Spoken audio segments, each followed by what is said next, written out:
our second Hindu webinar on kidney and related health matters and organ donation.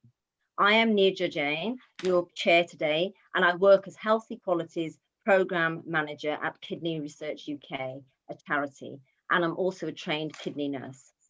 My teams and I would normally be doing this vital awareness raising across the UK, face to face, but of course, COVID-19 has put a stop to that. So undeterred, we have found novel ways like this. I'm really grateful to Mrs. Bridge Gandhi from the Mandir in Glasgow and her colleagues for supporting and co-hosting this unique event with us. Also, many thanks, as always, to our fantastic funders, Scottish Government. You'll hear more from all of them and our other brilliant speakers shortly. You'll have opportunities at the very end of all the talks to ask questions of any of our esteemed speakers. Just to say that this webinar is being recorded so that we can share with many more people afterwards. There are also 3 questions in the chat bar, which would be very grateful if you could answer, please, as they will provide us with great feedback and help us with future webinars. Thank you. Finally, you may wonder why we as a kidney charity are so involved in the subject about organ donation. Well, it's because, and you may not know this, but the vast majority of people waiting for an organ transplant are waiting for a kidney. And as a research charity, we are focusing on research to make transplanted organs last longer and better. For more information, please visit our website. Now, finally, just before we start, I'd like to take a photograph. So if you don't mind, can you just put your cameras on? Keep your mics off, please. Cameras on, if you don't mind your photograph being taken. And this is both for Mrs. Bridge Gandhi to report back to her funders and also for ourselves as well. We've got a few people. Don't be shy. I know it's been a while since somebody's probably said, say cheese. Having said that.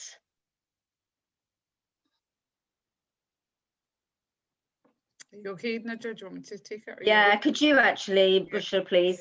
Thank you. Oh, that's lovely. Quite a few of us here.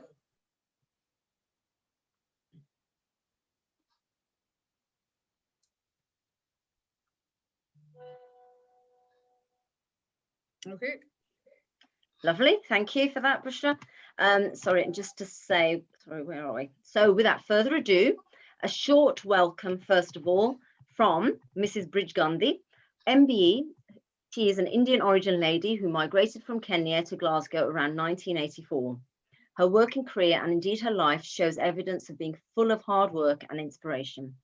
She has been instrumental in developing various Black, Asian and minority ethnic projects in the city, including supporting this project from the outset back in 2013.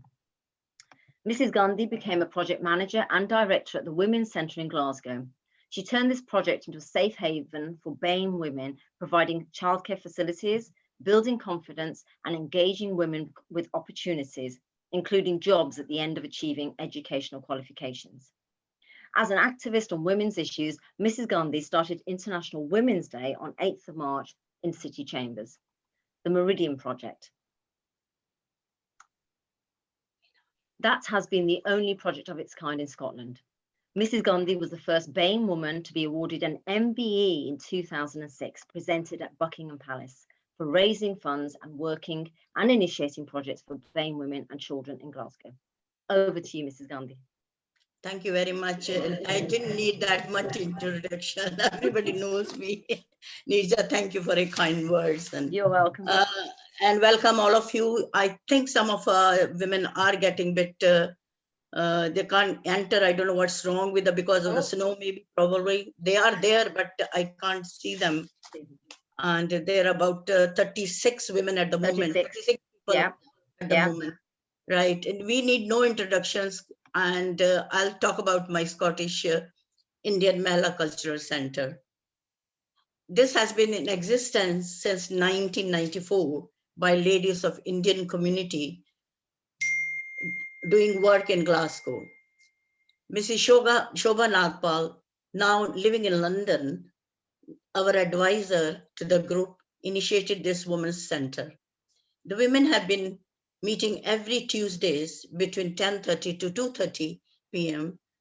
at the Mandir Hindu Temple in Glasgow. The day starts with religious discourses, followed by lunch, social get-together in the afternoon with organized workshops on health issues, related awareness sessions by speakers from professionals in all areas. The group has been very strong with full commitment in building relationships in the community, participating in various projects when needing expertise from the group, fundraising, and not forgetting fun activities such as visits to garden centers and places of interest around afar Glasgow. Stage yearly performance have been mind-blowing. All these above activities have enhanced women's confidence and lifestyle. All ladies members possess interesting agenda within their spirit of goodwill is remarkable. Due to the present situation, stay-at-home restrictions, the group has ventured into lifelong learning, digital line learning since May of last year for lost times. I must admit it has not been easy journey. All these commitment, emotions, bonding amongst the group, each member has achieved far for herself, enhanced for herself, being a member of the Scottish Indian Mela Cultural Centre. Thank you, ladies, and God bless all of you. Thank you. Over to you, Nirja. Thank you very much, Mrs. Gandhi, for that. So moving on now, I would like to now introduce my colleague, Bushra Riaz. He is the coordinator for volunteers for Kidney Research UK's organ donation project in Scotland. Bushra is a graduate in management and maths and holds an MSc in marketing. Having worked full-time within the marketing field for several years, she took some time out after her third child. Bushra was initially a valued volunteer in Glasgow for our charity, and then I recruited her on a part-time basis as the coordinator of the volunteers known as Peer Educators. She joined the project about 3.5 years ago and has been a real asset ever since. Thanks, Bushra. Hello, everyone. So I'll just start.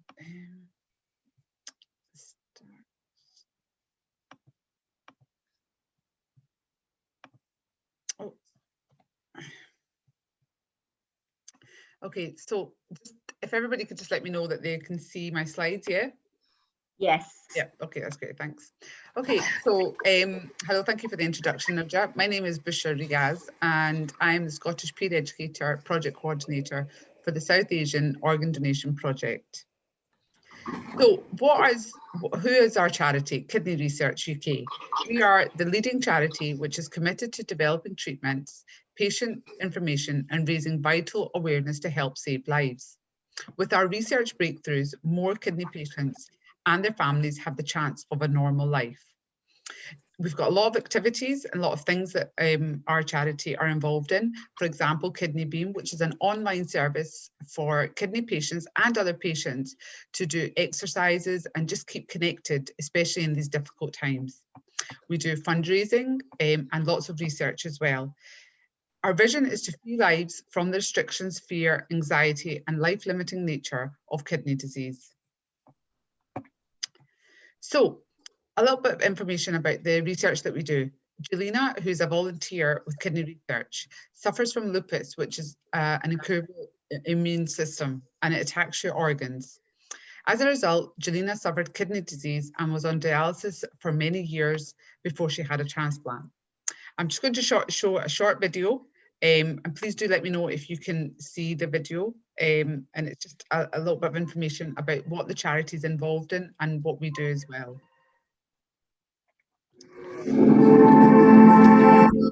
In the UK, 3 million people live with kidney disease. Oh, sorry, apologies.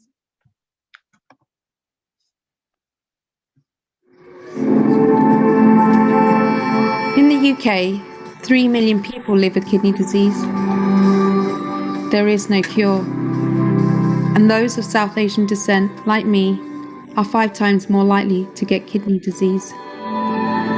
I was 18 when I was diagnosed with an aggressive form of lupus.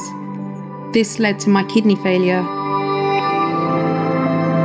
I needed dialysis 3 times a week to stay alive.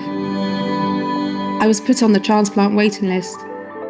However, because of my ethnicity and the shortage of donors in our community, my chances of receiving a transplant were slim.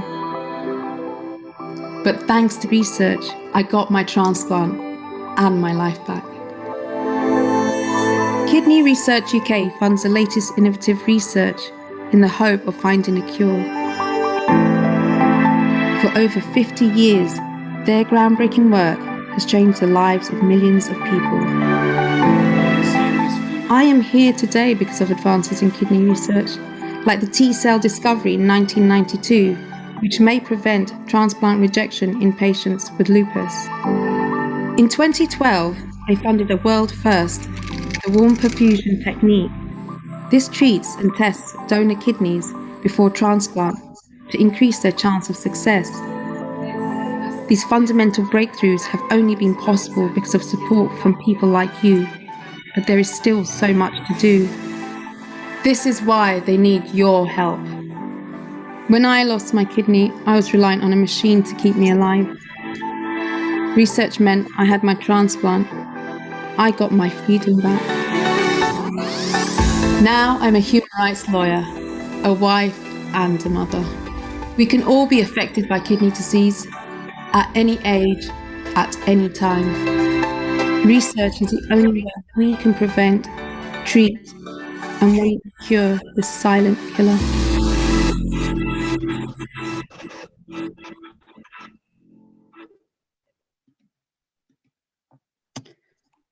So thanks for that. I'll just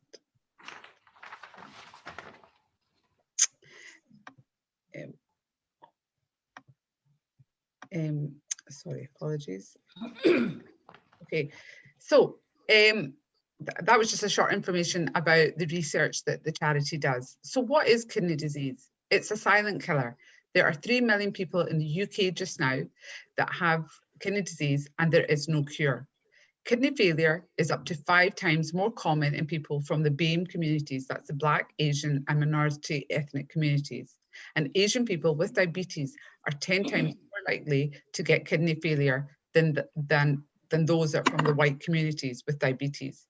And the 2 major causes being diabetes and high blood pressure, which causes kidney disease. So what was the need in the background for the project that we are working on? We found that the BAME communities represent 14% of the UK population. South Asians represent 7.5% of the UK population, which is the largest group, and they are of the Sikh, Hindu and Muslim communities. The registration on the ODR for the BAME community was very low. We found that they were more likely to need a transplant and less likely to donate, and more likely to wait longer for a donation. There's lots of misinformation, and there was lots of cultural and religious misconceptions and lack of knowledge, and lots of language barriers as well. So the Scottish Government project that we are working on just now has been, we've been working with them since 2013. The Scottish Government approached Kidney Research UK, and it was initially funded for 2 years, and now we are currently into our 8th year. It's raising awareness within the Sikh, Hindu and Muslim communities about kidney disease, about the change of law that's happening in March 2021. So what has been the impact of the project? We've engaged with over 6,000 people. We've had over 1,000 people sign up, and more awareness and discussion is taking place. There's lots of inquiries and discussions, and our Scottish project has been the most successful in the UK, winning many, many awards, such as the SEMVO Award and Impact on Health Awards. So just some of the pictures and the peer educator volunteers. So what is donation? Why and what is the reason why? 3 people die each day waiting for a transplant. We found that the BAME patients are 3 times more likely than those from the Caucasian counterparts that will need a transplant. The BAME families are 3 times more likely to refuse to proceed with donation. And of the 500,000 people who die each year, only 1% will be in a position to donate. Donation can only proceed if the patient is on a ventilator or in ICU and futility has been reached. So doctors will always do their best to save the lives of the patient. But unfortunately, due to a serious accident, for example, like brain hemorrhage or a stroke, doctors have to accept death. Then with the specialist nurse, they approach the family and ask about donation. But the family will always be asked for consent, regardless of whether the patient is on the organ donor register. And the specialist nurse will then guide the family through the procedure. And this will be done with many tests that will be done, and personal information will also be seen too. The patients will be cared for just as they do the same by the ICU team and up until the time for donation happens. So what happens in the process? So thereafter, the family can then stay with the patient until it's time to go to theatre. The family will then decide whether to go or stay once the patient has gone, into theatre. And the patient is then looked after by an anaesthetic and surgical team.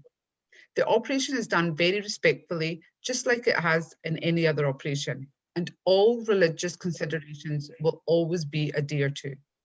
The family will then be given an opportunity to say goodbye when the operation is done.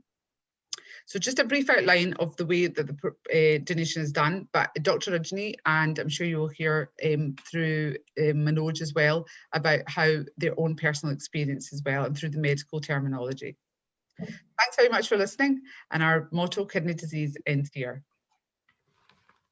Thanks, Bushra, for giving a great outline of the work that we at Kidney Research UK do and the specific project that we've been running here in Scotland for a number of years.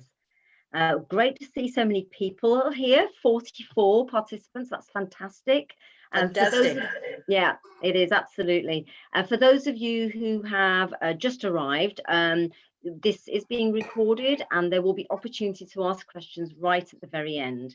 And also, my colleague Bushra has put 3 questions in the chat bar, which we would really appreciate all of you completing during the course of the webinar, as it will so help us with our feedback. Right, okay, so moving on, our next speaker. I am delighted to present Kailash Malhotra, who many of you know, I know. What can I say? Well, she'll give her own introduction, but I really would like to say a few things as project manager. So I recruited Kailash to become one of our volunteer peer educators back in 2014. So what's that, 7 years ago nearly, right at the beginning of the project. So she really is one of the original, first ever peer educators in Scotland. She's dedicated, committed, and always ready to help. Kailash is passionate. And all this without any connection to kidney disease. She just bought into a really good cause. Would you believe it? In her working life, Kailash was the only nurse of colour back in 1969 in Victoria Hospital. So real trailblazer there. Well done, Kailash.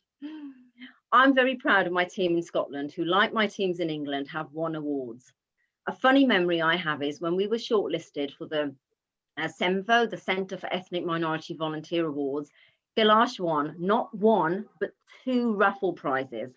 She was our lucky charm because we went on to become winners. We get some great feedback regarding Kailash. She's so good at explaining things. She believes in quality rather than quantity. And as a fellow nurse, I can see her professionalism coming through. She's really diligent and ensures all necessary documentation is complete. And moreover, even though she doesn't claim travel expenses. Finally, she's great at welcoming new team members and mentors them to be as passionate as she is.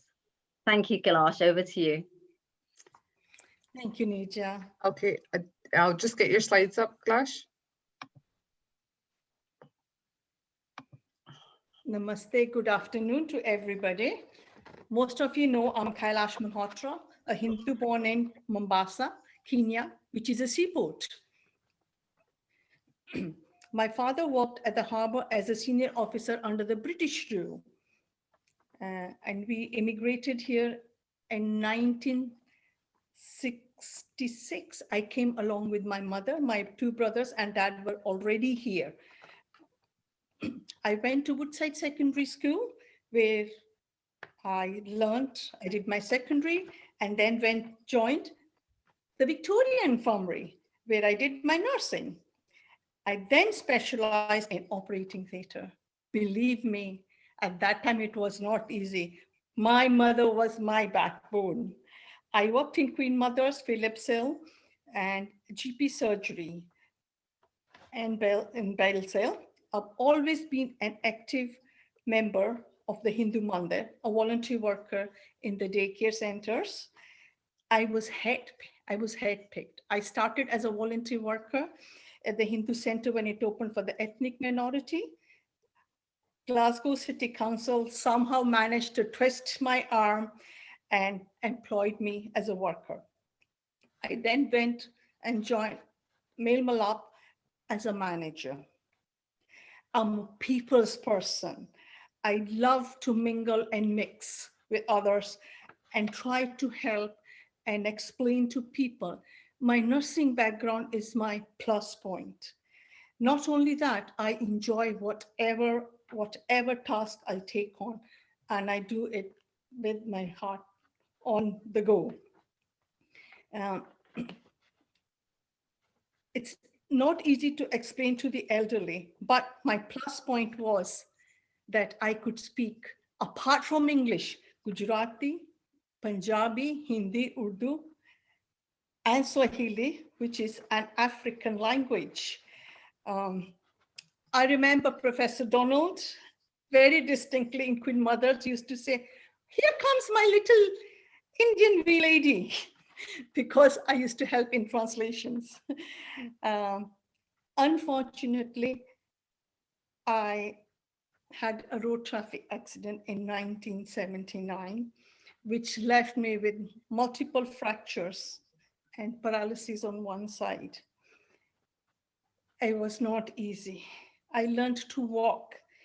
It took me almost over a year. But you know what, ladies? I got rid of my crutches. I threw them after a year or so. And what did Mr. Waddell write on my case notes? My walking miracle. But he said, unfortunately, you'll not be able to conceive again. Well, here was another surprise coming his way. I got pregnant and had a son, Rishi, who was born in 1986. Unfortunately, he passed away with leukemia because I couldn't get a bone marrow transplant. It's never easy for any mom. It's never easy for any mom. I remember one particular incident where I went to someone's house for a ceremony. A little child came, embraced me. I was just about to put my hands out to embrace him. What did you think happened?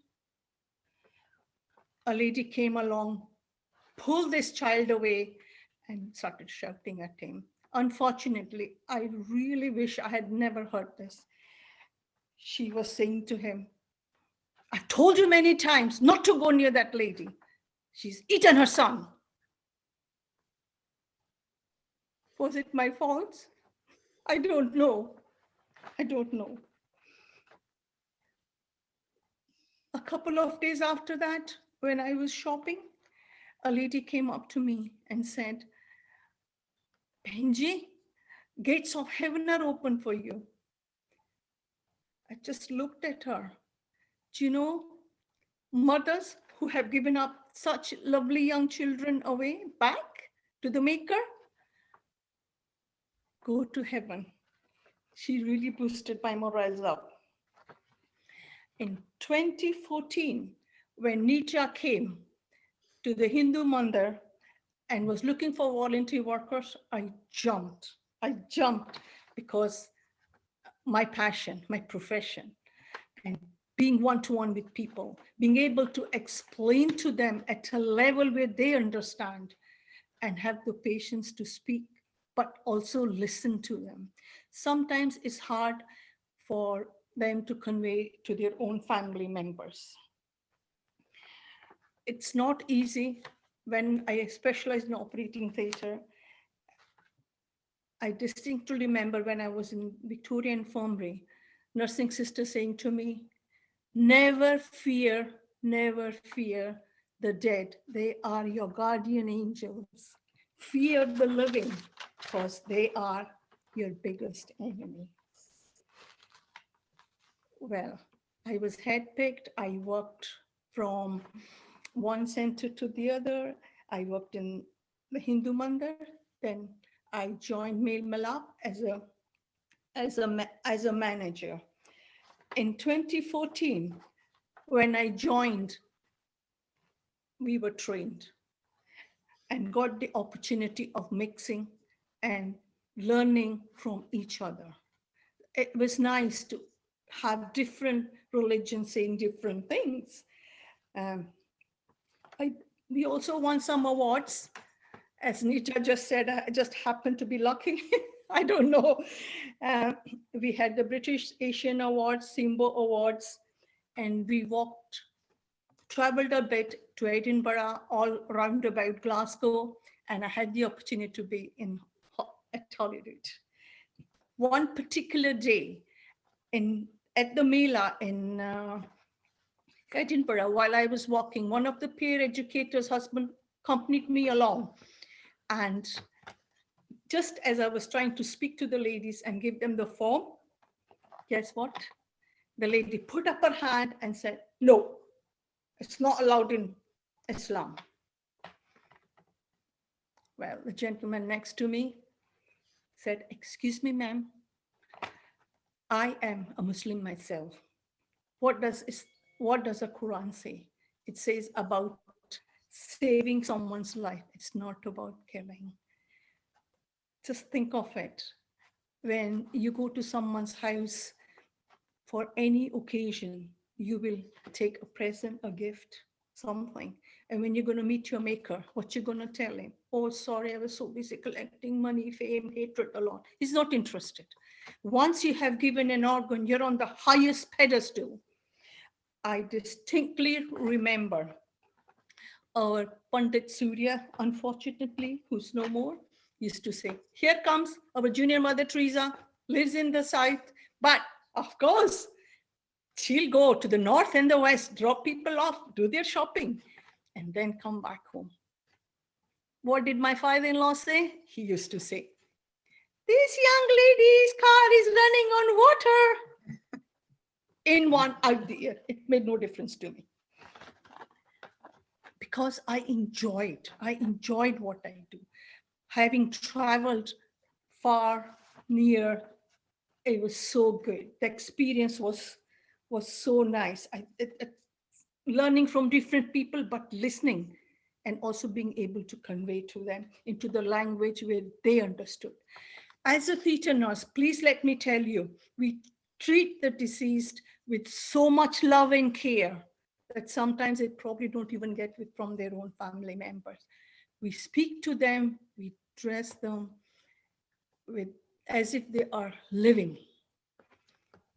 I also help in bathing the deceased for some families who do not like to go, not because they don't want to go, because it's not an easy job. It's very difficult.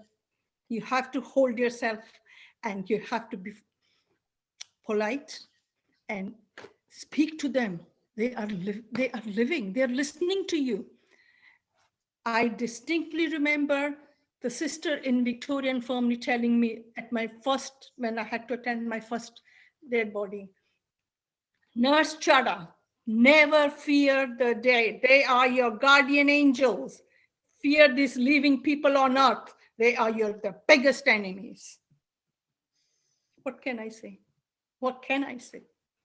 Well, I learned quite a lot. I trained, went around, and at the moment with the COVID crisis, it's very hard, but please remember, and whatever we can do. A sister of mine, Mrs. Gandhi, cannot see me sitting. Of course, picks up the phone. Between her and myself, we have made 400 scrub bags for the NHS. Okay, I never stitched. I hate sewing, but something I did. Not only that, I gave it to my local 2 pharmacies, the 3 surgeries, and my dentist. Last week, they phoned me again. Can we get a little bit more? Of course, I'm now finished, but Obviously, if I need, I'll start making again. But I started crocheting, which I never did. I have made octopus. I have knitted teddy bears, baby pram blankets. These are all for the hospital. Anybody who's good at that, please do. And what happens last week? A friend phones up, hey, get your crochet needles out. What's wrong? The COVID patients and families are needing love hearts, 2 of the same color. One goes to the patient, the other one goes to the family. Ladies, if any of you are good at it, please feel free. And it's so nice. Now, Mrs. Gandhi may be good at stitching. I'm good at this other stuff. So anyway, on Fridays, my husband and I cook a meal and deliver it to the 3 surgeries, the dentist, and the pharmacies. I really couldn't have done without my husband. He has been such a plus point for me, and my children have always supported me. I'm so happy. 2 of my kids went in the medical field. One did orthoptics, but never practiced it. But the youngest one is a pharmacist, and she's passionate like me. Ladies, anything that you do not understand, please feel free to ask. We've done over 1,000 sign-ups, and you should feel free to ask either myself, Mrs. Gandhi, through Mrs. Gandhi, or the team. We're always available. Anything we can do for you will be a blessing. Thank you so much. I hope I haven't bored you. Please have a nice day. Om Shanti. Thank you, Gosh. Shanti Om. We know that was your first public speaking, especially over Zoom, and we really appreciate it. Yeah. Thank you very much. Well done. Well done. Yes, Thank you. yes. Thank you. Right, we have 56 participants. That's 56 fantastic. participants. Yes, well Woo! done. Right, moving on, I'd now like to welcome Dr. Rajni Tejwani, who is a consultant physician with a specialist interest in nephrology, i.e. the kidney, at University Hospital Hairmyres, NHS Lanarkshire since 2013. Rajni did her specialist training in Sheffield and Glasgow. Her specialist interests are in medical education and raising awareness about identification and management of acute kidney injury. And I'm absolutely delighted to say that Rajni also has time to volunteer for us at Kidney Research UK. Thank you, Rajni, over to you. Thank you, Neerja, for kind introduction, and good afternoon to everybody. And thank you for joining this webinar and coming to listen to us. So today I'm going to talk about South Asian health and disease prevention. I've talked more about kidneys before in our first webinar. So in this one, I will speak more about other health conditions that affect especially the South Asian population and how can we prevent these conditions. People who have joined us all today, I'm sure one of you would have personally suffered or would have known somebody, a family member or a relative or a neighbor who would have had hypertension or diabetes or ischemic heart disease, which is heart attacks or a stroke, or would have had kidney disease or might be on dialysis or transplant. Some of you who have personal experience of hypertension and diabetes, probably you all know much more than me than how to manage it personally. But I would just like to put some facts together from South Asian perspective point of view as to why it is important to us. So I will mainly talk about hypertension and diabetes first. So let's start with hypertension. So what is hypertension? It is also called high blood pressure or BP. People just say, oh, I've got BP. What does that mean actually, and what it involves? So as you can see on my monitor, there's a number which says 120/80. We call it 120/80, 2 numbers. And then I'll tell you more about it as to what those numbers represent. But hypertension, it is basically a silent killer. It's very common. 1 in 3 adults in UK will have hypertension with or without knowing, to be honest with you. And usually it does not cause any symptoms, so people will not go to doctors, they will not get it checked. Only way to know if someone has got hypertension is by checking your blood pressure with this little machine. So sometimes when people go to hospital just for clinic appointment or go to GP surgery or to see a nurse, sometimes they get their blood pressure checked, and out of surprise, they might be told that, oh, they have got high blood pressure. But sometimes patients present with complications, they get admitted in the hospital, they've got other problems, and at that point, it is noted that they have got high blood pressure, and that complication probably would be related to them having unknown hypertension maybe for years. So slowly over the years, high blood pressure causes damage to heart, brain, kidneys, and eyes. So as I was telling you, we record two numbers for blood pressure.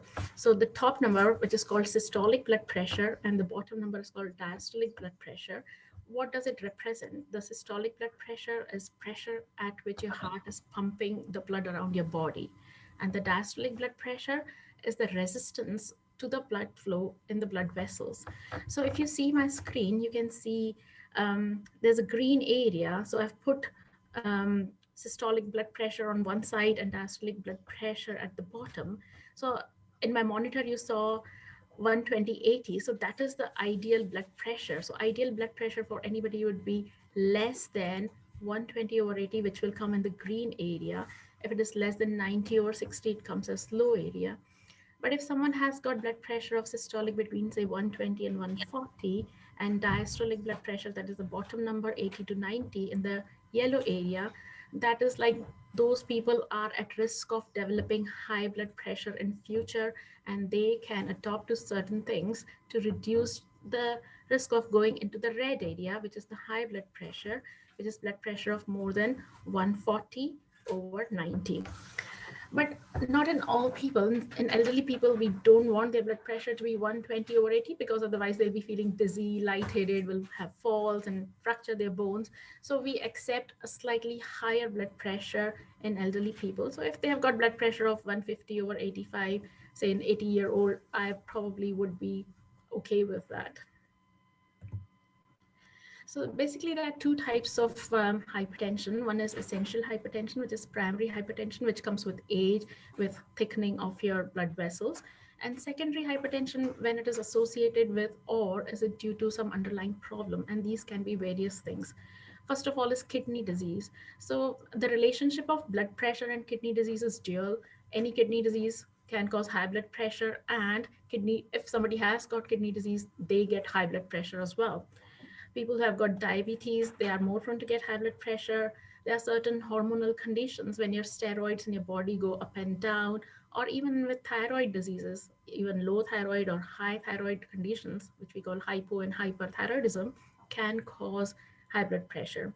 Sleep apnea is a condition when people who are overweight and tend to snore at night and block their airways at night, they suffer from what we call sleep apnea. They stop breathing during their sleep. They tend to have high blood pressure as well. And sometimes it can be related to narrowing of the blood vessels that supply blood to the kidneys. Not always, but certain medications we have to be careful about. Those are the steroids and anti-inflammatory medications. So if people are taking them in the short term, that's fine. But if they are taking them over a long-term period, then they can get side effects from the medications in terms of hypertension. Ladies who take oral contraceptive pills or hormone replacement therapy, they can develop hypertension while on these tablets. Some of the antidepressants or recreational drugs or herbal medicines even can cause high blood pressure. So it's important to take detailed history about those things. There are certain risk factors which are important. First of all comes as obesity or being overweight. It puts you in really high risk category for developing high blood pressure. Diet, if we eat too much of salt and not eat enough fruits and vegetables. If I ask you all how much salt do you eat in a day, I'm not sure you'll be able to tell me, but I will tell you what the recommendation is. So they say 6 grams per person, which is equivalent to a small teaspoon per person.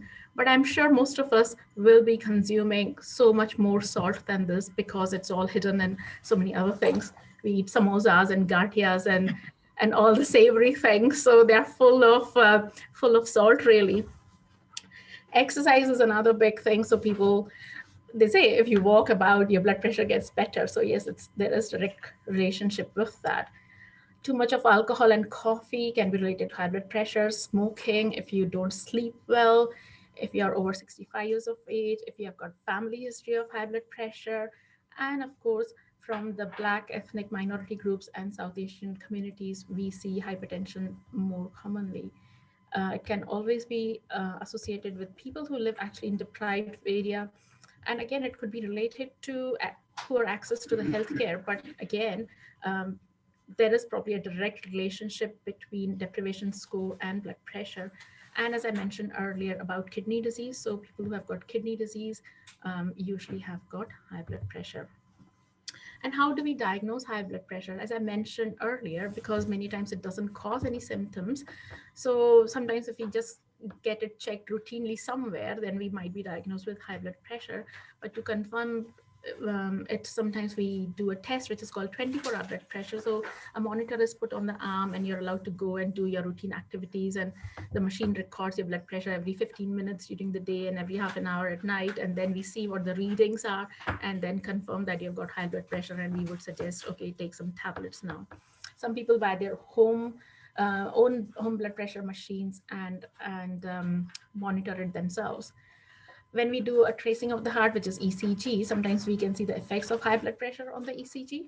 And sometimes if we have confirmed that, yes, we noted high blood pressure, we do some blood tests and urine tests to find any underlying cause or assess if they have caused any damage to the organs. And again, as I say, routine eye examination can reveal changes of high blood pressure in the back of your eye. And we need to review all the medications that you've been taking. And I can't really stress the importance of regular blood pressure monitoring and good blood pressure control once you are known to have risk for developing it, or once you have developed it, in both ways, really. And what is the treatment of blood pressure? This is mainly two ways. So one is lifestyle changes and other is medicines. So in lifestyle changes, again, maintaining a good balanced weight, good amount of exercise, and eating well. That is the most important thing, as I was saying about the salt intake earlier. But in Asians, we do eat lots of fried food and all, and food is a basic component of our not only just family life but social life as well, and we can't really say no if someone offers us any food. So that is what we have to be careful about. So really, I think there's a lot of information available on the NHS websites, other websites, about how to eat well and how to maintain a healthy weight. If blood pressure doesn't come down with these simple things by reducing the salt in your diet, reducing your weight, then there's no other option apart from going on medicines. And many times we see people need more than one kind of medication to control their blood pressure. And some people can be very intolerant of blood pressure tablets as well. So again, there can be a lot of fiddling around once we go on blood pressure tablets. Then second most important thing I'm going to talk about today is the diabetes mellitus, which is called diabetes, or also people call it sugar. It is a condition when our body cannot control the amount of sugar in the blood. So what we see on the blood test is very high blood sugar level. So basically it is of two types. Type 1 is when your body does not produce the hormone called insulin, which is there to utilize or digest your food and convert it into energy. Or otherwise our body develops resistance to the action of insulin. Your body is producing a bit of insulin, but your body cannot react to it. So that is called type 2 diabetes. Sometimes during pregnancy, ladies get diabetes, which gets better after they have had babies, but they'll always be at risk of getting diabetes. And sometimes, as I talked earlier, steroids, they can cause diabetes. So if you're on a course of steroids, then your blood sugars might go up, but maybe once you stop taking them, they might come down. I'm now going to talk mainly or stress importance to type 2 diabetes, which is a major growing health concern in the South Asian population. So type 2 diabetes is 6 times more common in South Asian population as compared to European counterparts. And the entire reason for that is the lifestyle and central obesity. And other people, we say BMI of more than 28 is overweight and all. But in South Asians, actually, we don't know, but BMI of more than 23 is considered overweight. And it's not the BMI or the number on the weighing scales. It's related to the waist size directly. So in males, it is recommended that the waist should be less than 35 inches, and females 31.5. I know I'm not nowhere near that as well, but that is the main problem. Mainly this all related to genetic factors. Our waist size is bigger, and that is the main reason. Family history, if both parents have diabetes, and then chances of you having diabetes is 75%. And if one parent has got diabetes, then 15% chance of developing diabetes. There are very limited studies to show the incidence of developing diabetes if you are mixed race. So obviously these days, we marry in between communities. So, but actually I don't have a data on that. Other problem is diabetes develops at much younger age in South Asian population, and it's poorly managed. And there is high risk of complication because it goes unnoticed for a long time and poorly managed. We see much more rates of complications in South Asian population. So what are the symptoms of diabetes?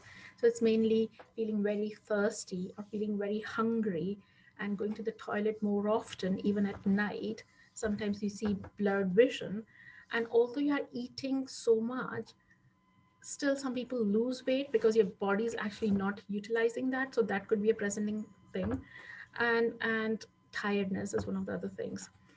And as diabetes has developed over many years and people might not know about it, as I say, sometimes they present with complications, which is kidney disease. Sometimes they can be bleeding in their eye, or they might present a heart attack. And at that time, we find out that they had diabetes. And obviously, looking back, we can't say how long for, and then we can try to trace it sometimes. Other risk factors, smoking and high blood pressure are very commonly associated with diabetes as well. So in combination, you can imagine that that will be a bomb really. So what is the treatment for diabetes? So mainly lifestyle changes. Again, once you're diagnosed with diabetes, it's very important to keep it under control, keep monitoring, keep your weight under check, and stop smoking or reduce whatever. I would not say reduce smoking, I will say stop smoking. Regarding alcohol, yes, know how tall your glasses are, because most people don't realize how much alcohol they are drinking. They'll just say, oh, I had a glass of wine, but then how big the glass was, how full the glass was, it depends, and your units can change just in seconds.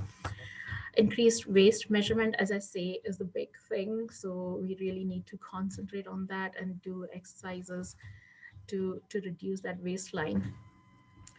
Once you're diagnosed with diabetes or pre-diabetes, be careful about your diet and follow the diabetes diet plan strictly. There's a lot of information available on various websites, and it's really, really important to stick to the diet. I'm not saying just do kind of life of a monk, but just do things as a treat or luxury, at times, but mainly following the diet is the most important thing. And once these measures are not good enough, then we need to start on medications in terms of lots and lots of tablets, or insulin, which is injection. So you have to inject yourself several times during the day to control your blood sugars. There's another treatment which I won't talk in much detail, pancreatic transplantation, which is for type 1 diabetes, but I'll just move on to the next slide, which is more important.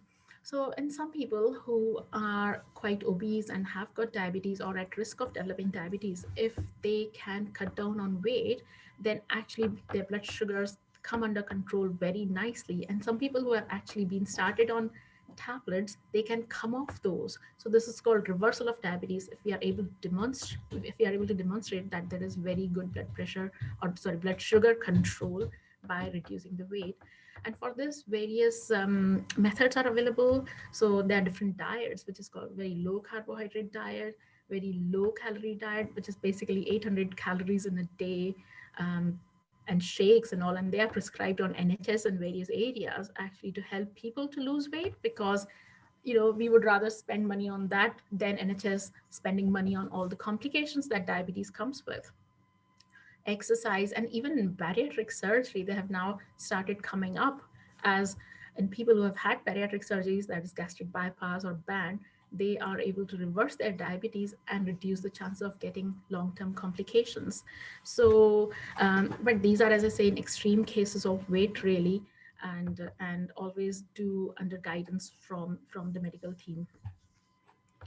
So what are the complications of diabetes and hypertension? First of all is called ischemic heart disease, or coronary heart disease as we call it, or heart attacks or angina.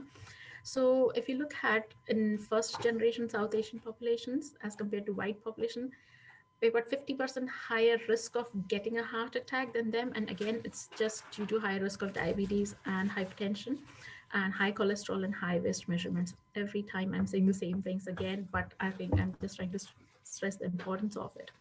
There are added risk factors from family history, younger age of onset of diabetes, late presentations, genetic factors, and some environmental factors as well.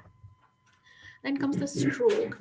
So the studies have shown that mortality from a stroke, ischemic stroke, are 1.5 times more common in South Asian population, and they're really not able to tell us why, apart from just our ethnicity, to be honest with you. Strokes happen at much younger age in South Asian population, and having diabetes doubles the risk of getting stroke. If there are 5 strokes, 1 of them will have diabetes. Just remember that. And again, high blood pressure can cause strokes in terms of either a blood clot or a burst blood vessel in the brain and cause the physical disability. Also in South Asian population, because of the diet, we see reduced level of good cholesterol in our bloods. So that could be another risk factor for this. Chronic kidney disease, we have talked about it before, but again, uncontrolled diabetes and high blood pressure are the major causes of what we call end-stage renal failure, when you need dialysis or transplant, without which your kidneys or your body will not cope. So Asian people who have got diabetes, they are 10 times more common to develop kidney failure to the extent that they need dialysis as compared to the white population, which Bushra has already informed you before. Asian people spend more time or longer time on dialysis, longer time waiting for a transplant. Then we just transplant them with poorly matched kidneys just because we want to transplant them. That will give them a better quality of life than dialysis, but still they don't have that quality of life that we are aiming for, to be honest with you. And also we have seen from organ donor registers that there's less representation from Asian communities on the register. So we need to work on that a bit. So in summary, hypertension and diabetes are silent killers all the time, really, all the time. And South Asian population is at higher risk of developing hypertension, diabetes, and associated complications, as I showed you in the studies. And main important thing is prevention and controlling the risk factors, good management of lifestyle measures. We've talked about reducing your waste, reducing weight, and eating healthy. These are important things. And once you're diagnosed with these conditions, appropriate treatment and monitoring is of paramount importance. And even though it is COVID going on, please do not ignore your symptoms. If you think you might have anything, don't delay to seek medical help, because you might be diagnosed with these things at earlier stage and we can manage them. So yes, are sugar and salt evil things? So probably yes, I would say. Thank you very much. Thank you. Thank you so much, Rajni. As always, brilliant presentation. But for the purposes of this group, yes, we wanted a little bit more about health. And you're right, it's so important. Even with COVID-19 going on, it's even more important to look after our health, because we're not getting out and about, we're eating too much. And of course, as you said, prevention is always better than cure. And so we need to be the fittest we can, and prevention is definitely better than cure for COVID. So thank you. By the way, Kalashji, if you haven't seen, there is a lot of lovely compliments and a lot of love in the chat bar. Really, really nice. Thank you, everybody, for the encouragement for our Kalash. Right. Neerja, can you please, can you ask Bushra to let people in, please? Yes, Oh, no, I have. Yes, we have. They're all in now. Yes, they're all in now. 63. Okay. You'll be pleased to know. 60 people, 60. 63. 63, Yeah. yes. That's right. Yes. Okay. Right. So just a reminder for those of you who have joined recently. There will be opportunity for questions of all of our speakers right at the very end. In the meantime, there is in the chat bar 3 questions. If we'd be really grateful if you could answer those to help us with our feedback. They're very quick questions. Bushra, I'm not sure if it's further up the chat bar. No, I've just put it on. You've just put it on. Thank you. Lovely. Right. Okay. I'd really like to ask you to extend a warm welcome now to our next speaker, Harsha Kothari, who was born in Guinea and moved to India when she was 3 years old. She spent her childhood and early adult years in Mumbai, India. Her studies led her to gain a Bachelor of Science degree there. Following that, Harsha moved to London and has been living there for the past 36 years. For the best part of 35 years, she has worked in 2 government roles, primarily 25 years at the Land Registry and 10 years for local council covering adult social care. Harsha retired in 2019 and now spends her time on volunteering activities and babysitting her grandchildren. She has been married for 35 years, has 2 kids and 3 granddaughters. And if that isn't enough, Harsha is also the wife and kidney donor to her husband, as you'll hear. And to that end, she now volunteers as organ donor ambassador for NHS Blood and Transplant, London Community Kitchen, helping the community to provide food. And before I hand over, I'm delighted to tell you that Harsha is also a peer educator for our charity, Kidney Research UK. In fact, her family have done some tremendous fundraising for us. Thank you, Harsha. Over to you. Thank you, Neeraja. Good afternoon to everyone. It is very nice to hear about Kailash and a good introduction from the doctor herself also. Now I'll start my story here. My husband, Kirit, suffered from high blood pressure and Crohn's for several years. Around 2011, he was developed FGS, kidney disease. In the layman's language, it means that he has got lots of scars over the kidney and slowly spreads and deteriorates the function of kidney, which is to purify the blood. He was regularly been seen by renal clinic, in other words, the kidney clinics. In November 2014, they told us we need to start preparing ourselves as soon he'll need dialysis or transplant. We were explained how the dialysis happens and different options, which looked very painful. As these there are several food restrictions. For example, control the intake, the limit amount of water, low intake of calcium and potassium. That means I had to cook his meals differently and try and get rid of potassium, and by boiling and washing the vegetables and then cook. And as we also tried giving up salt for whole 1 year. As a family, we gave up the salt, so we all had the same kind of food. Now, while all this process was going on, I knew my blood group was O positive and I'm a universal donor. So I put my name forward first. Hence, it was no need to put Kirit's name on the waiting list. And the plan was to have a kidney transplant to avoid dialysis. I had to go through several tests, which started in October 2015. Several blood tests, MRI, ECG, etc. And also to prove that I had 2 kidneys, 2 healthy kidneys, so I could donate 1 kidney to my husband. Before all the dialysis, before everything could get clear, Kirit had to start dialysis. And it was in January 2016, 3 times a week, 4 to 6 hours each time. And he was on dialysis. Eventually, our transplant was planned for 9th May 2016. Last minute, it was cancelled because the final blood tests were not okay for the operation and had to postpone the transplant to July. This was when we were expecting our first grandchild. Kirit was very lucky to have a granddaughter and hold the granddaughter in his hand, and next morning admitted to hospital for the transplant. The night before the operation, when I was mentally and physically prepared that, oh, next day is my operation, it's done. There I get a phone call from the hospital. Kirit's ECG was not right, and he needed to be again checked and postpone the operation. Finally, after all the tests and the preparation of Kirit's body for the big operation, our operation was done on 3rd October 2016. 3rd time we were lucky, and the successful transplant. It's now 4.5 years. Kirit is very healthy, and so am I. In all this ups and downs, I vividly remember when I messaged my son and my daughter.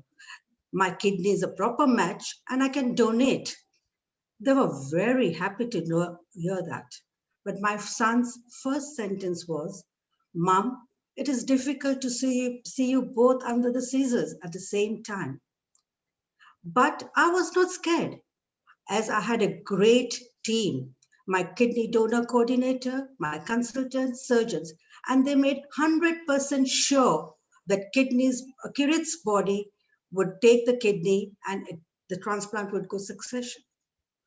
I have felt positive by the whole experience and the ups and downs. It has always been worth it, as I was left with few scars which have now gone. I have no scars. And the other bit is I've got MOT checked every year. I get a check from the hospital and my body is checked so that I am free. Now our quality of lives has improved and we are free birds to travel around the world.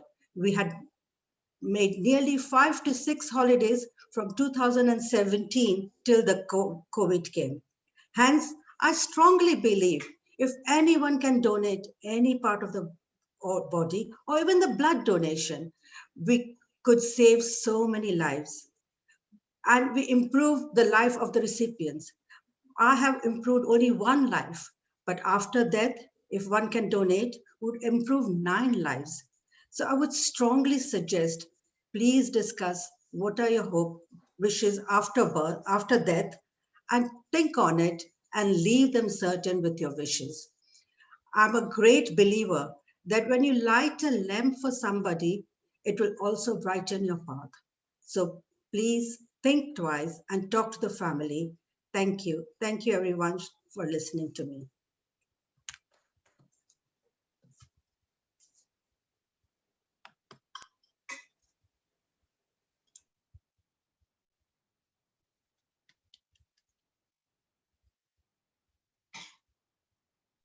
Yes.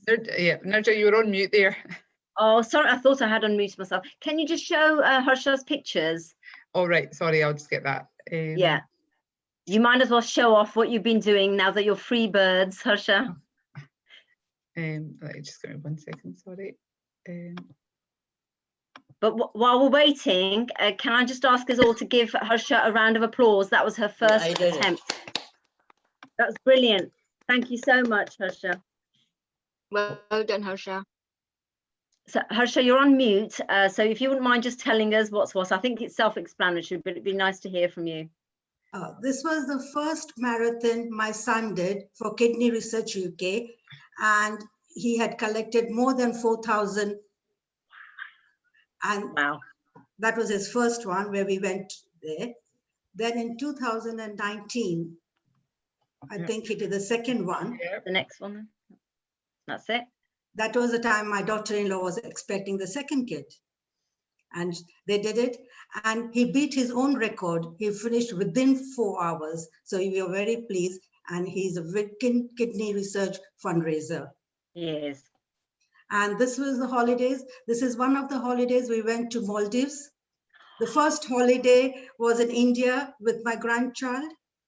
And this holiday, we went to Dubai as a whole family with all my 3 granddaughters. Oh. And it was a celebration of my 60th birthday. Oh. So yes, I've been free bird and I'm enjoying my life now. Oh, wonderful. So well deserved. Thank you, Harsha. And I think it just goes to show Harsha's story, that, you know, how the family, what the family endured during her husband's illness, being on dialysis. But then, you know, she, as a very brave woman, took on the initiative to say, you know what, I can give my kidney. And let me tell you, as someone who used to coordinate these transplants, I know Harsha's been very brave, but they are not without their risks.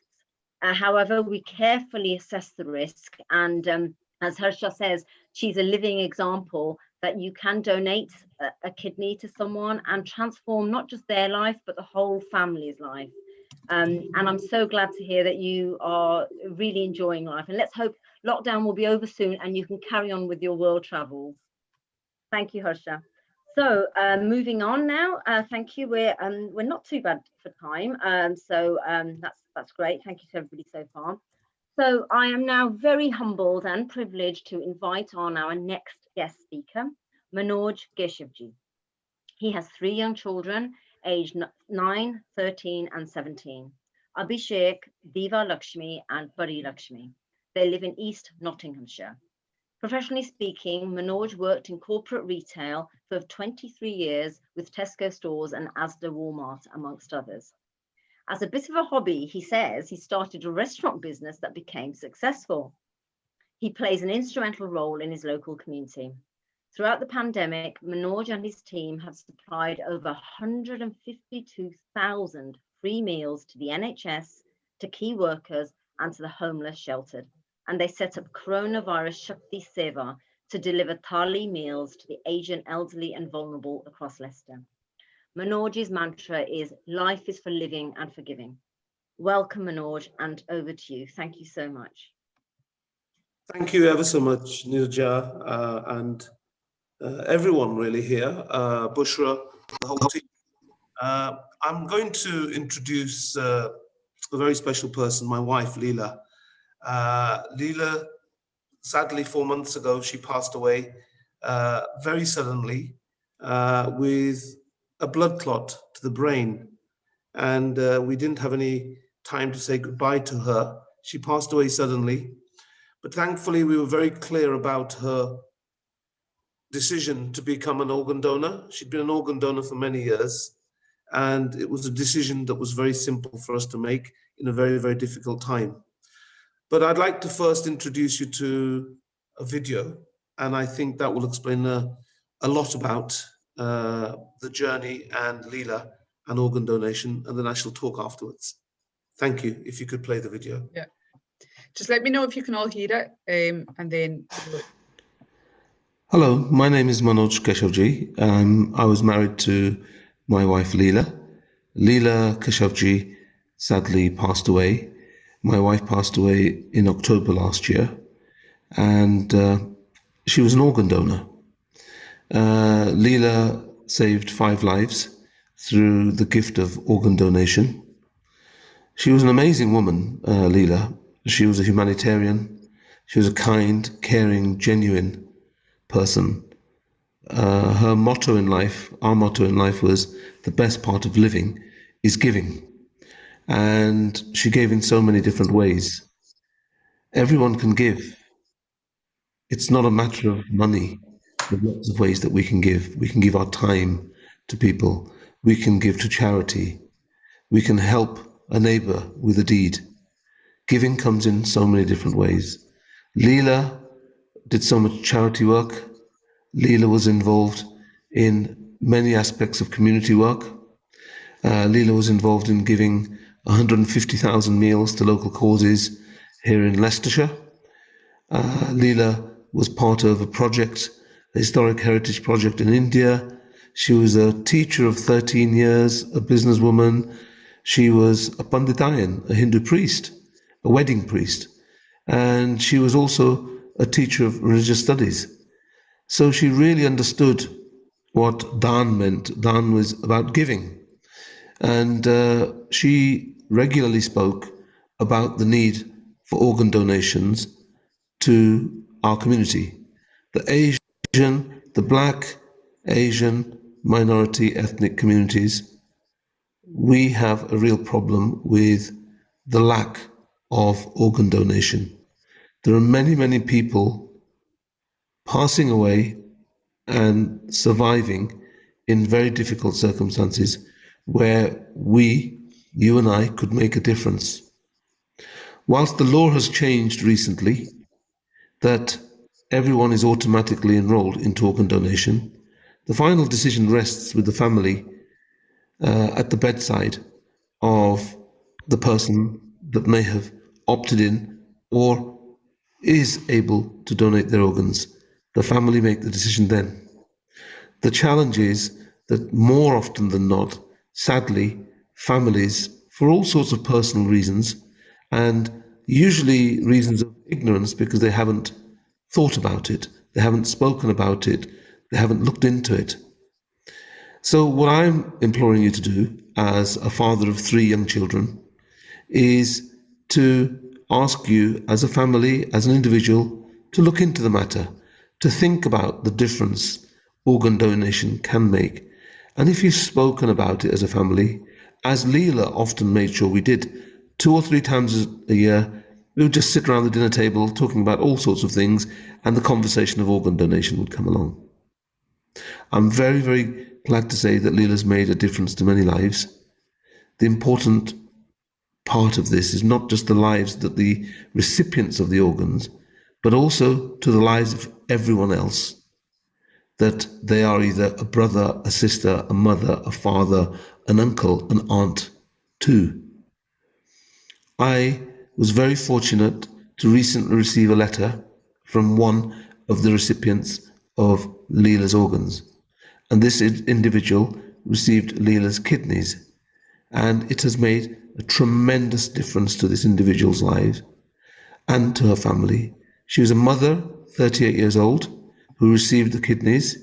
And this mother had a child and a husband and a family. And she couldn't begin to express her gratitude and write to us. So I request anyone that's watching this video, whatever background you're from, it's really important that you think about organ donation, you talk about it.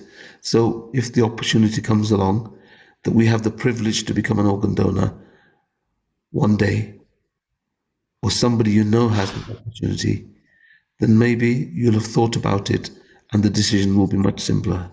My young children were clear about their mother's expressed wishes, and as such, they gave up her organs to help others.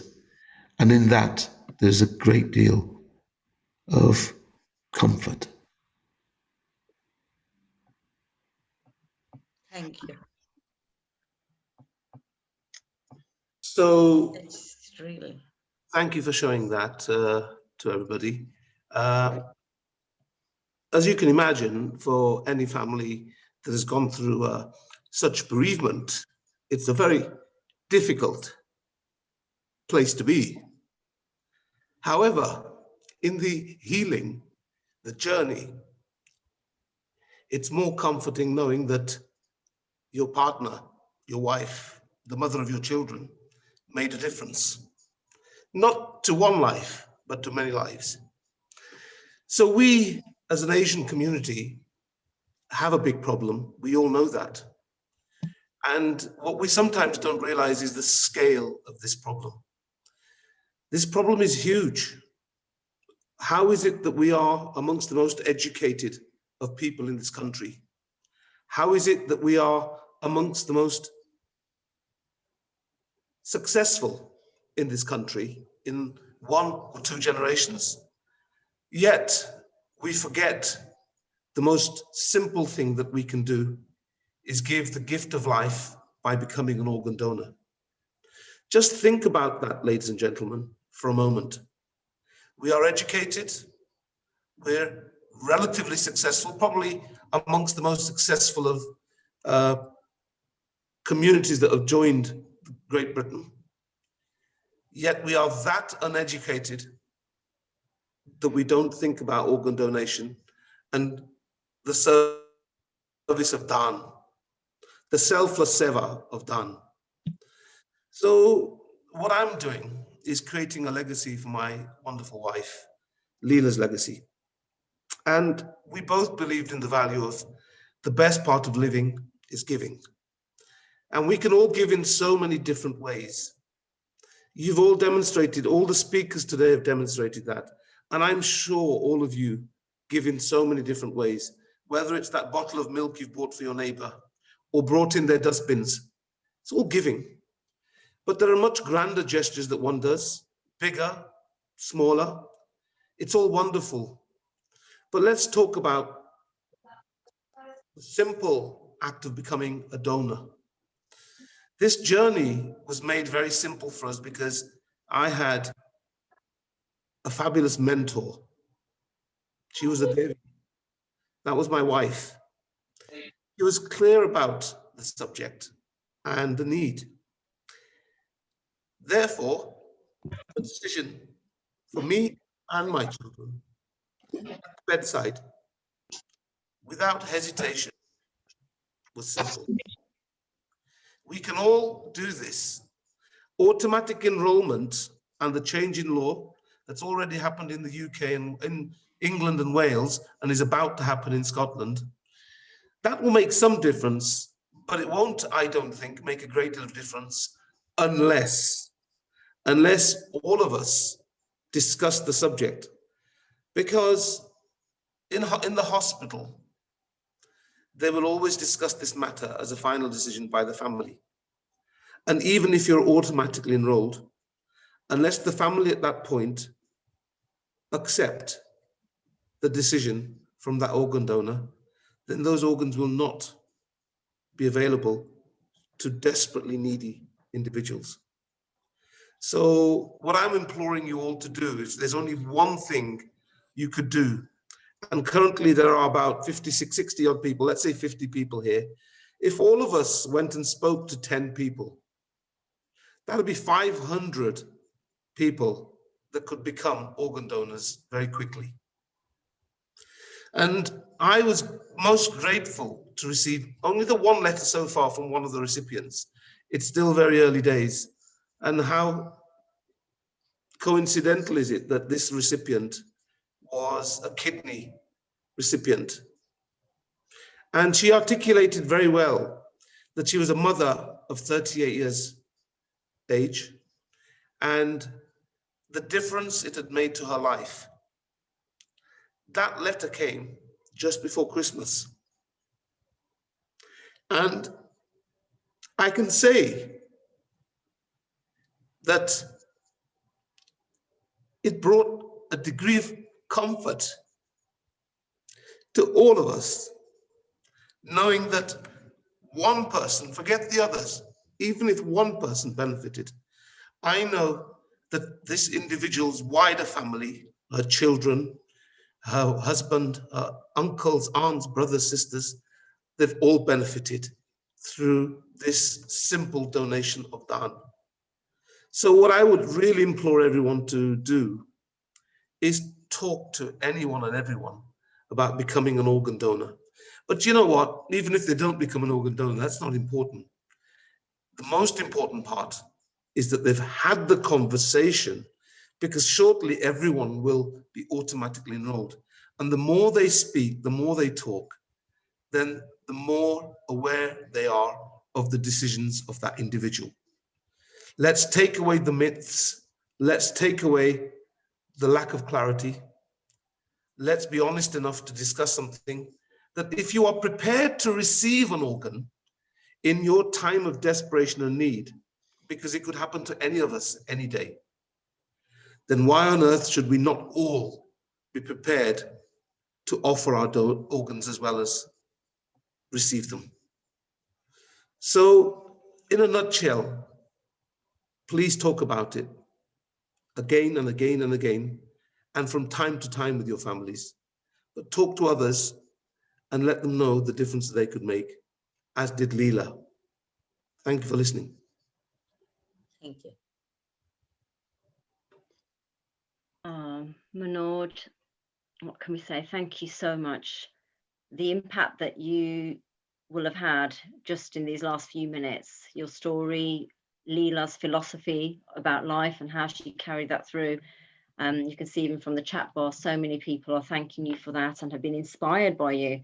So I'm sure many people will go on and talk about it, but really, really many thanks. We realize it's actually not that long since you lost Leela, but to hear that you had that message from the recipient before Christmas, that's lovely. So, and we wish you and your family all the strength to get through this time and all the success in promoting this wonderful life-saving message. Thank you for the wonderful work you're all doing. Thank you. Thank you. Thank you, Manoj. Okay, moving on now. Thank you and welcome to those of you just joined. Now for almost our final speaker, I'd like to welcome Sharon Grant, who is a civil servant in the Scottish Government and is head of the team tasked with implementing the Human Tissue Authorisation Scotland Act 2019, which will introduce the law on the opt-out system of organ donation and tissue donation next month. Sharon was also a member of the team responsible for developing the content of the legislation. Thank you, Sharon. Oh, you're on mute. Thank you, Bushra. Okay. Would you mind operating the slides for me, Yes, please? yes, no problem. Thank you. Oh, sorry, let me just get this up for you. Thank you. It's very hard. I just come in and heard Minorj's story, and it's very hard to follow such humbling stories, acts of kindness, or it just shows that organ donation is such a gift. And I think for many of us, until we're in that position, it's very difficult for us to imagine just the size of the gift that's given when someone donates their organs or tissue. Today I'm going to talk about the law in Scotland, which will come into force on the 26th of March. I want to also give you a bit of context around that law, about why we're doing this, and then I'll talk to you a bit about details in the law and what we're doing to raise awareness of the law. As Minorj said, and really evidence that donation is such a gift. It's a life-changing event for those who need a transplant. It gives them life for those on the waiting list. But again, as we saw, the reason for it is it comes at a time of great tragedy for a family who were probably not expecting to have to be faced with such a situation. Donation, as we saw, can only take place in terms of donation if a person dies in hospital. And it's part of an end of a life pathway for families and for the person. It's done with family involvement. As you know, when someone's in hospital, the family is fully involved when a loved one's in hospital. And hospital staff do all they can to make that patient better and to save that patient. Particularly in intensive care units where most people are saved. However, when that is not possible, organ and tissue donation may be considered. If that is the case, a different team of doctors and nurses would be involved in that. Specialist nurses for organ donation would support the family through the donation process, and they would check the organ donor register to see what decision a person had recorded on the register, whether to opt in or to opt out of donation. The new law is intended to mirror that current practice, but there are other elements to that. There are also safeguards in place, which would mean that someone would not be given donation would not happen if it would not be within that person's wishes. And I'll say a bit more about that later when I talk about the law itself. I want to say about why we're changing the law, but I think it's probably apparent from what Minorj has said that there are many people on the transplant waiting list. Many people support donation, but do not make a donation decision. The aim of this law is to ensure that governments do all they can through a range of mechanisms to increase donation. So next slide, please. In Scotland, we know that around 90% of the population support donation, but only 50% of the population have registered an opt-in decision. We want to increase that. There's high public support in Scotland for donation. We have regular campaigns over the last 10 years. We've also have specialist nurses for organ donation, which have been put in place. And importantly, we've got peer educators who are trained through Kidney Research UK to explain organ donation to ethnic minority communities. We want that to continue under the new law. And as things change in the country, when we're a bit freer, I think Kidney Research and the peer educators will be back out there raising awareness. Next slide, please. We're changing the law because only 1% of people die in circumstances where donation might be a possibility. And that's because usually you have to die in an intensive care unit to be an organ donor. But at any one time, there are over 500 people on the waiting list for a transplant. As Minorja explained, and I'm sure other speakers have explained, that there's a better success rate when transplants are carried out within the same ethnic group. And Black and Asian people are twice as likely to need a kidney transplant than white people. So there's an even greater need for Black and Asian donors, and that's why the government's investing with kidney research and in the importance of peer educators. We've been doing lots over the last decade, as I said, to increase people's making decisions on the organ donor register and to increase donor numbers and help reduce the waiting list. But it's really important that we do more. And we're looking at how donation, so when we change the law, we're looking at how donation in Scotland has been authorised. And that is, so next slide, please. When we move to the new law, people in Scotland will have a choice. You have a choice to opt into donation as you can at the moment, or a choice to opt out of donation on the organ donor register, or put it in writing and tell your family about it. So you can already do that, but that will remain. However, what the law says from the 26th of March, if you haven't made a decision or told your family, the law means you could be deemed to have authorised donation.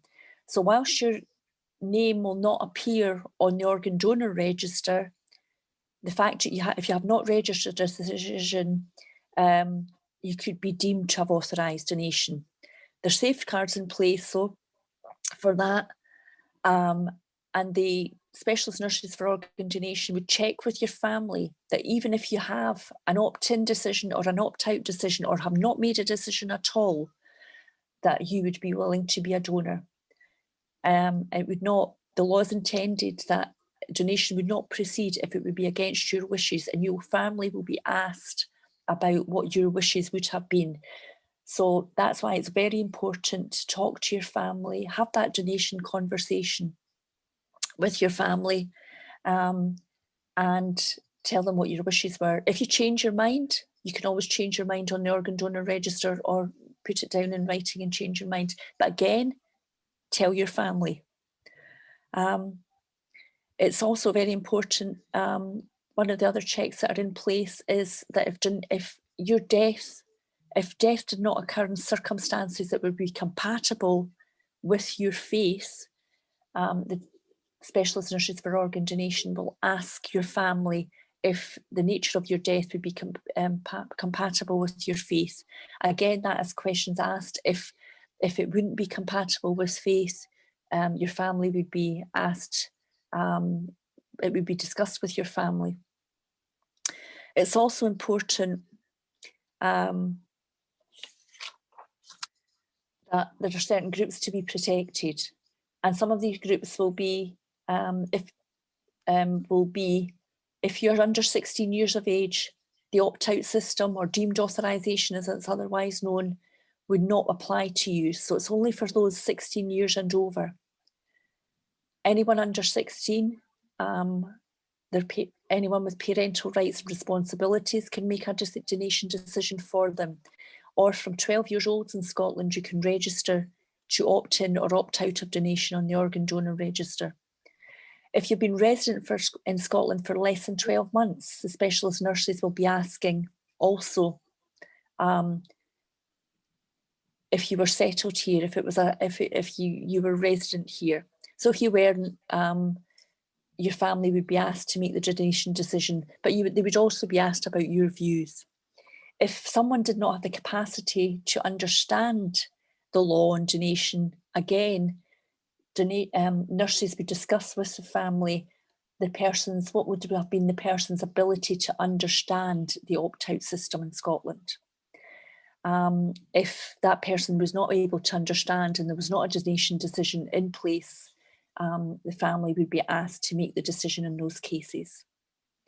Finally, one of the other checks and balances that are in place is that just about as checks will be made with family about the views, the donor's views about donation, views about the tests that have to take place before donation can happen. So before donation can happen, doctors and nurses want to make sure that the organs that would be removed for transplantation would be compatible with a recipient. So certain tests have to take like blood, urine samples, possibly bedside x-rays. These tests, your family again would be consulted on whether you would be happy, you would have been willing for these tests to take place. If you would not have been willing for these tests to take place and your family say that, donation is unlikely to be able to proceed because the hospital would be unable to check whether the organs were safe for transplant. The other thing is that hospitals don't want to remove organs that they cannot transplant, or donation has to happen very quickly after the death of a person, and they wouldn't want to remove organs which could not be used ultimately with a transplant recipient. Moving to the last slide, we're embarking on an awareness campaign.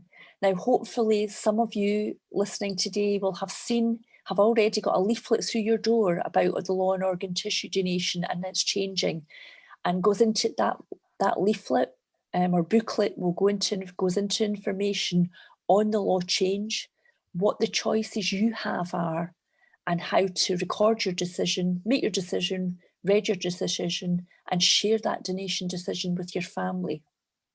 That's really important. It's also a way to start conversations in the family. So every household in Scotland should receive a leaflet during February. The leaflet will also give information on where you can go to get information in other languages. So if English is not your first or preferred language, the leaflet has been translated into 22 other languages. We've also been working with Kidney Research UK and other faith groups to develop leaflets about organ donation and religious beliefs. Now, that's not necessarily about the opt-out system. That's about, we've worked with faith leaders and scholars to look at what your faith might say about donation, organ and tissue donation. And that's just another additional piece of information that's available on the Organ Donation Scotland website to allow you to arrive at an informed decision on whether you want to record a decision or recording a decision at all. We're also advising that if you are unsure, even after reading these leaflets, you should speak to a faith leader or scholar who can discuss this with you. In March, we will start a main TV and radio campaign. We're also planning information to be supplied and interviews on Radio Awaz about the law, and also on Radio Ramadan, as well as a number of other outlets. So I hope this has been helpful, and if you have any questions, I'm happy to answer them. Thank you. Thanks once again, Sharon, for updating us with regards to the leaflet drop and the campaign that's starting. So some of you will know already, but we've been working closely with Sharon and colleagues at Scottish Government, basically in terms of organ donation generally for many years, but more importantly, the activity has ramped up, albeit under social distancing rules, due to the law change next month. It's crept up on us, so thank you very much for that, Sharon, and please watch out for that leaflet and speak to your loved ones. And now, before we move on to the final speaker, Kailash actually asked me if she could pop on for just a couple of minutes to talk about the Hindu perspective. So over to you, Kailash. Thank you so much. We've spoken so much and we're so touched by everybody's stories. Well, in the Hindu faith, when you go to meet your maker, what you going to tell him? I was so busy collecting money, fame, he's not interested. Once you have given an organ, you're on the highest pedestal. Acharya Ji said to me in the Bhagavad Gita, that is what Lord Krishna had said, you're on the highest pedestal. So please think about it. And it's a noble thing to do. You've heard everybody else's story, and I sincerely hope you think about it very, very carefully. And other religions also support it. Thank you so much. Thank you again, Kailash. So our next speaker will be introduced by Bridge. So over to you, Auntie Jean. Thank you, Nirja. I hope everybody has really, the stories has touched us so much today. And I'm very grateful to the Kidney Research for letting us having such a really information, such a deep information. Some of it has not stuck in my mind, but I think my group will also say the same thing. It's really very, very informed. Thank you, Nirja, so much. And before we pass on to Sangeeta, who is our secretary, Nirja, once again, thanks for all of us. And I'm sure whenever I call you, you're always there to help us. And you've done a lot of for the group. So from all of us, my thanks and great. I'm very, and appreciate what you have done. Thank you. Thank you. So we'll call Sangeeta, who is our secretary of the Mela Indian Cultural, Scottish Indian Cultural Center. Sangeeta, I think it's your turn now. And you are going to take over from all of us now. Thank you, Sangeeta. Are you there, Sangeeta? Yeah. Thank you, Nirja, and everybody else who ever arranged the program. Good afternoon, all of you audience. Today has been a great day for awareness and learning. It has been great opportunity to hear from the speakers, and I'm sure we all have been patient and taken in a lot. To remember so much is not possible, but I'm sure we will all try to share the information and experiences of our speakers. From medical profession, Dr. Rajni Tejwani, Harsh Kothari, a living donor, Manoj Keshavji, powerful, heart-touching story of his wife. There has been a lot of information forwarded us to in today's webinar. Sincere thanks to Nirja and all the kidney research team, peer educator and volunteers, Bushra and Kailash, Mrs. Gandhi, chair of our SIMCC, Dr. Rajni Tejwani, medical consultant, Mrs. Harsh Kothari, brave and beautiful person and a donor, Manoj Keshavji, his experience, his wife's heart-touching story, Sharon Grant from Scottish Office, not forgetting our lovely audience. You all have been great. Thanks to everyone and all the members of SIMCC. Stay well, stay safe, have a good day. Thank you very much. Thank you again. Bridge Panji, thank you very much for Thank you. No problem. Good. No problem. We had 63 participants. Yeah. I'm so happy. I'm so glad that people we need to think on health issues now. Yeah. I think we'll all agree that the stories have been very touching, and we do have to think about ourselves. You know, what Kailash has said, what Manoj has said, what Harsh has said. Sangeeta, thank you very much. You have been good. I don't think anything thanks. should stop us going ahead with donors now, you know, donor organ. Yes, yes. Yeah. Thank you, Bridge. As we know, Kailash and Bushra are and there are others also in Glasgow who have been a lot of work. We already have got some people who are interested. And I did speak to Nirja yourself, and the ladies are going to get in touch with Kailash. I've given them Kailash's number, so they might want to talk directly to her or Bushra. I've given both numbers to them.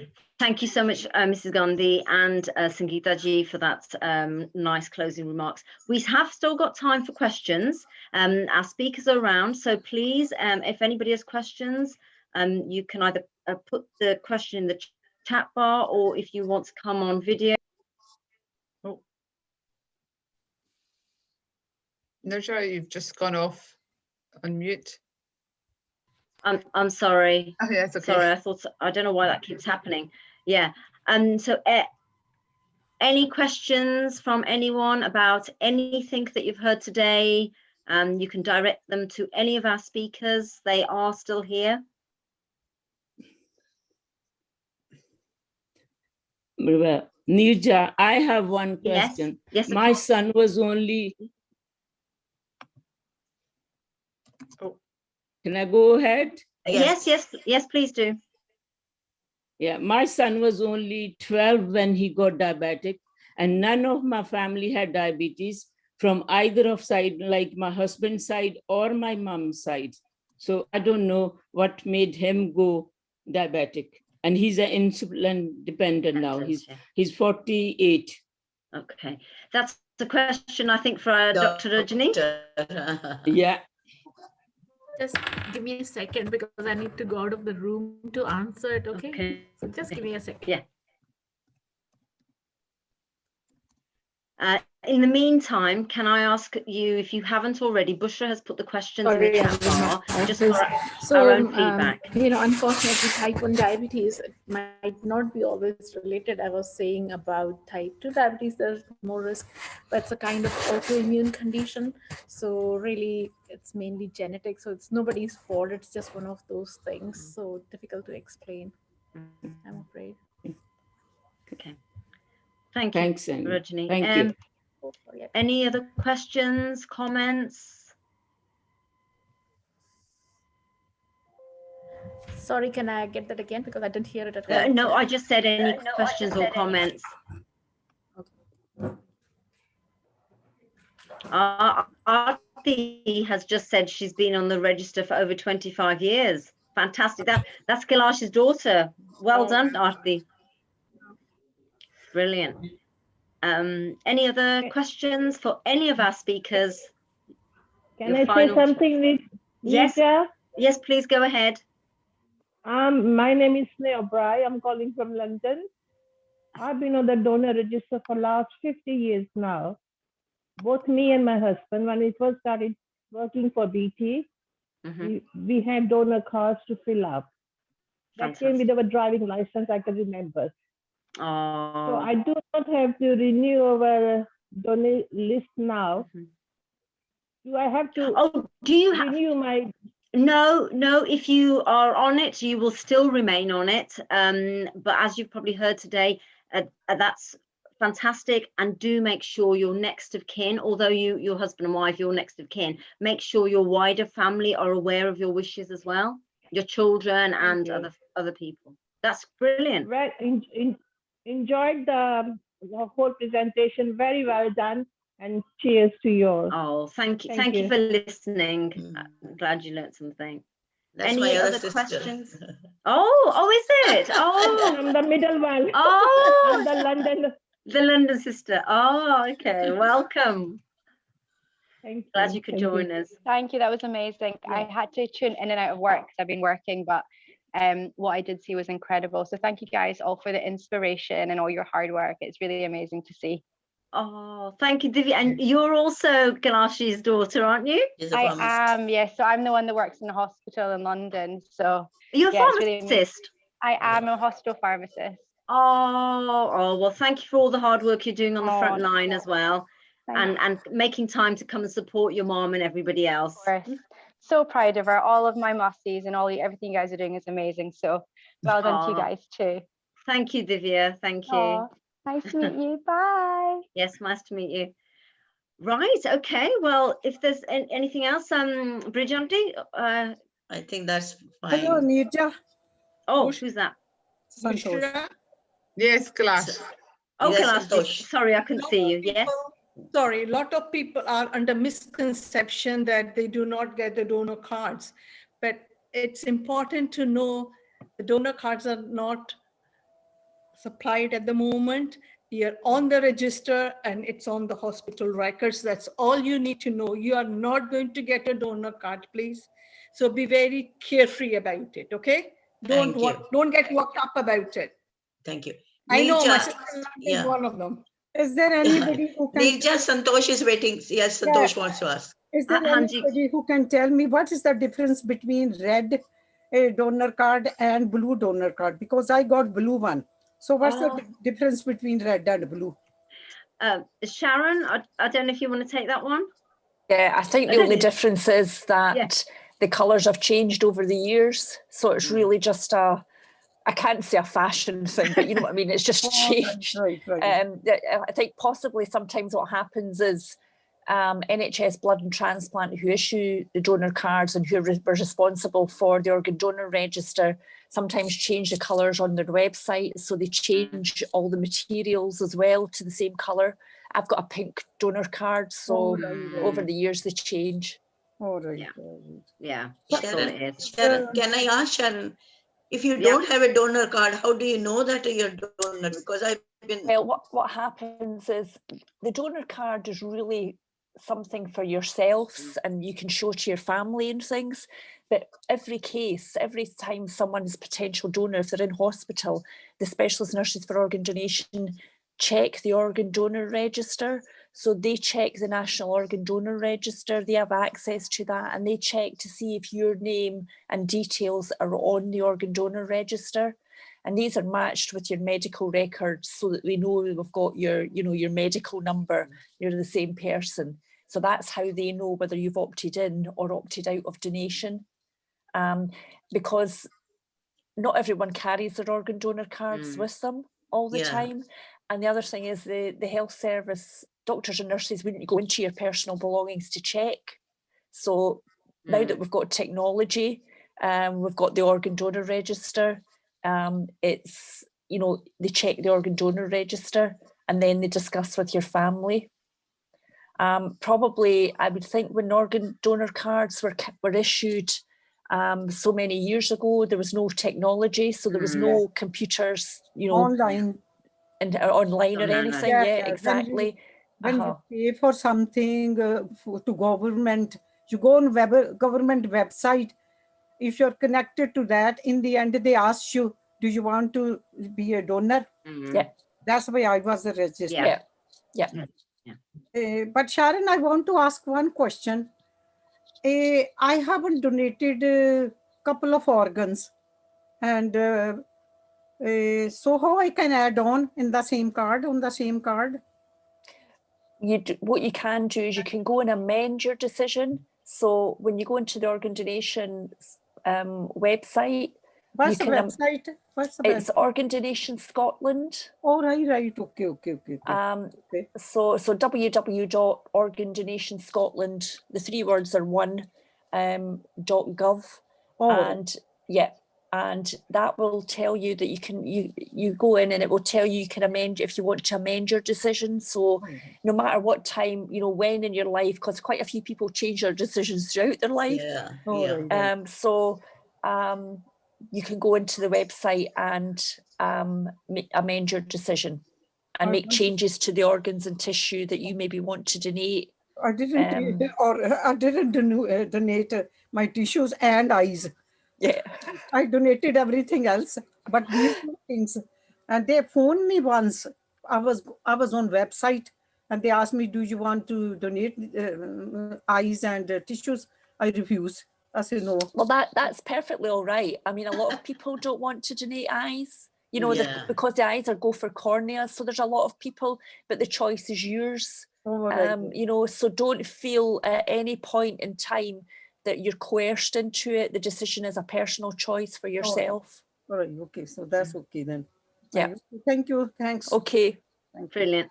Thank you, Sharon. So just to finish off, I'd just like to say a huge thank you to all of our esteemed and expert speakers for really illuminating and inspiring us today. To you, the audience, we had well over 60 people at one time. So I hope you've been inspired and can share those messages and share those stories with other people. I'd like to thank our co-hosts, the Mandar from Glasgow, especially Mrs. Gandhi and Sangeeta ji, our fantastic funder, Scottish Government. And just to remind you, the recording will be made available online soon. So thank you and enjoy the rest of your day. Keep well. Thank you, everyone. God bless. Thank you. Thanks, everyone. Bye-bye. Thank you. Bye. Bye.